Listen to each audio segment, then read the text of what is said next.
जेनो का इंट्रोडक्शन कल हमने स्टार्ट किया। जेनो का है क्या? एक तरह की साइंस है। इस साइंस से क्या होगा?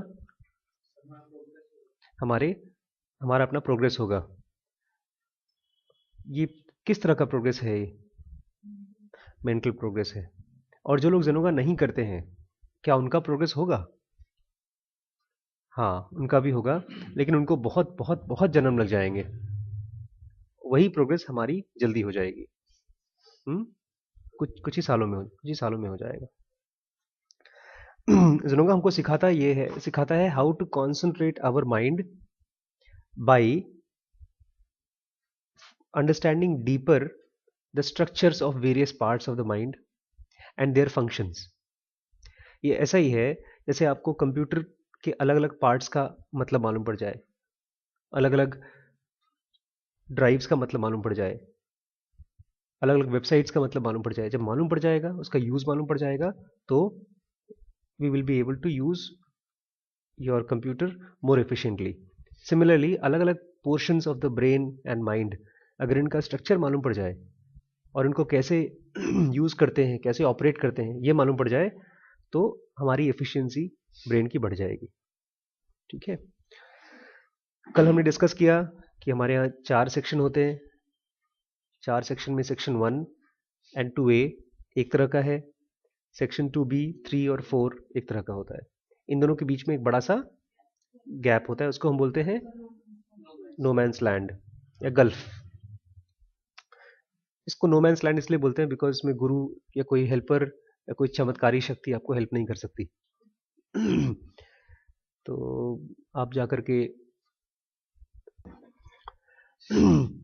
और अगर आपसे कोई पूछता है कि क्या सेक्शन 2B 3 4 होता है, या आप किसी को बताने की कोशिश करते हैं कि हाँ ऐसा ऐसा होता है, इंट्यूशन, मेडिटेशन, कंसंट्रेशन, ये सब चीज़ें पॉसिबल हैं, तो आपकी कोई विश्वास नहीं करेगा। और आप इसमें टाइम वेस्ट मत करिएगा किसी को विश्वास कराने में, क्योंकि ये इतना, उसका स्ट्रक्चर और उसकी फंक्शनिंग इतनी अलग है कि आप उनको समझाते रह जाएंगे, लोग कन्विंस नहीं होंगे। ठीक है। अब इन 4 सेक्शंस में 7 सेंटर्स डिस्ट्रीब्यूटेड है। पहले सेक्शन में है I centre, E centre, S centre और M centre. Second section 2B में है इंट्यूशन सेंटर। थर्ड में है पैरामेंटल सेंटर और फोर्थ में है ट्रांसेंडेंटल सेंटर। ठीक है। आज थोड़ा सा हम लोग आई, ई, एस, एम, इन सेंटर्स के बारे में समझेंगे, ये हैं क्या। आई सेंटर स्टैंड्स फॉर इंटीग्रिटी और इंटेलेक्चुअल और इंट्रोस्पेक्शन। इंटीग्रिटी, इंटेलेक्चुअल और इंट्रोस्पेक्शन। इंट्रोस्पेक्शन मतलब अपने अंदर झांक कर देखने की कोशिश करना। इसलिए नहीं क्योंकि पापा बोल रहे हैं, अरे अपने गिरेबार में झांक के देख, शर्म नहीं आती तेरे को, इसलिए नहीं। या आपने होमवर्क नहीं किया तो टीचर आपको खड़ा करके बोलते देखो, इसको देखो और तुमको देखो, ये झांकना नहीं होता। ये तो कोई आपको ब्लेम कर रहा है और आप गिल्ट महसूस कर रहे हो। ये जो इंट्रोडक्शन है, ये क्या है? I centre means rational reflection, consciously and conscientiously done. ये आप रैशनल मतलब समझदारी, जैसे आप खान एकेडमी में मैथ्स करते हो या फिल्म देखते हो। फिल्म देखने के बाद आपको कोई बोलता नहीं है कि ये फिल्म अच्छी थी कि खराब थी। आप कॉन्शियसली और कॉन्शिट्यूसली ये सोचने की कोशिश करते हो कि ये फिल्म अच्छी है कि नहीं। एफर्ट भी नहीं लगता। सिस्टम 1 का काम होता है, और कभी कभी सिस्टम 2 का भी काम होता है। कुछ बहुत ही अच्छी पिक्चर है तो आपको दिमाग भी लगाना पड़ता है उसमें, बट फाइनली आप डिसाइड करते हैं कि ये अच्छा एक्टिविटी था कि नहीं, या खराब एक्टिविटी था।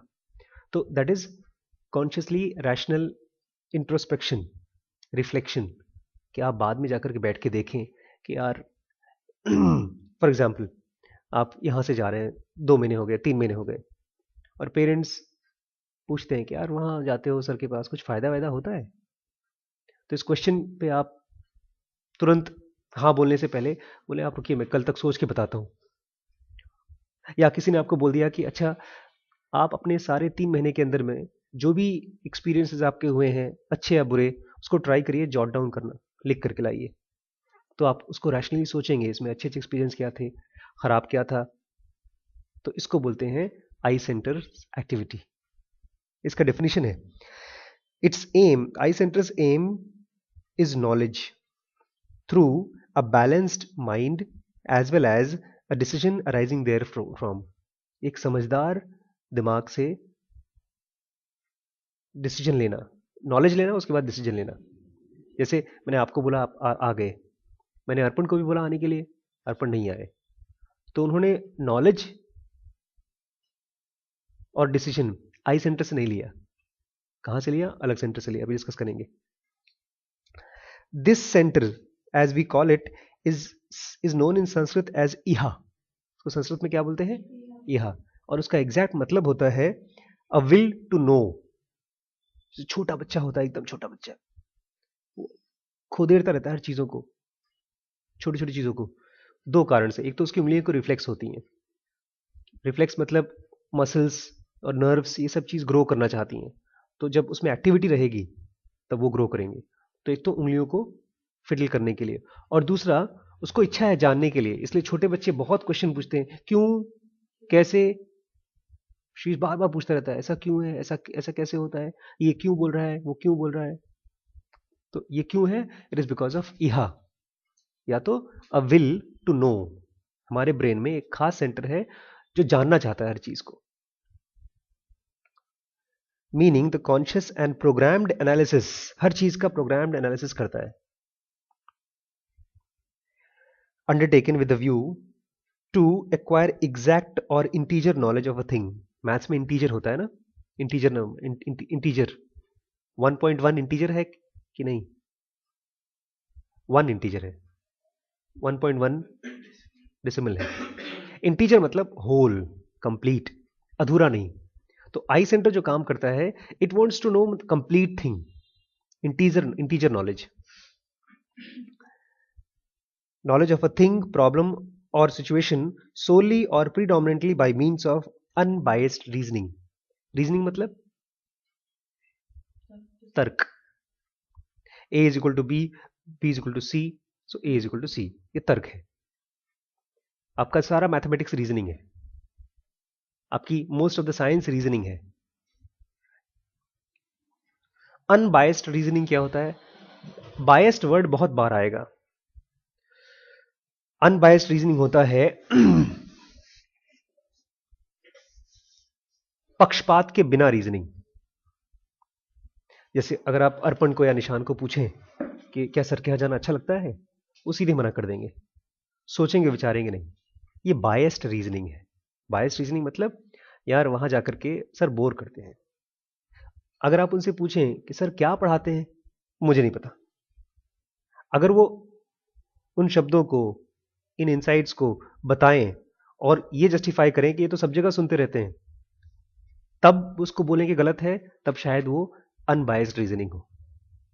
लेकिन अगर ऐसे ही इनकार कर दिया, क्यों, मुझे कहीं और जाना है, कुछ और चीज पसंद है, उसके लिए इसको नकार दें। जैसे शादी के टाइम लड़कियां अगर किसी और से अफेयर करते हैं, लड़के लड़की अफेयर में रहते हैं, तो जो लड़का आता है देखने के लिए, उसको मना कर देंगे। क्यों? उसकी शक्ल ठीक नहीं है, वो लंबा है, वो चौड़ा है, काला है, सफेद। लेकिन एक्चुअली क्या है? वो बायस्ड है। चक्कर क्या है, क्यों नहीं शादी करना चाहती वो? किसी और को पसंद करती है। लेकिन यहां पर जो हमारा आई सेंटर काम करता है, वो अनबायस्ड रीजनिंग है।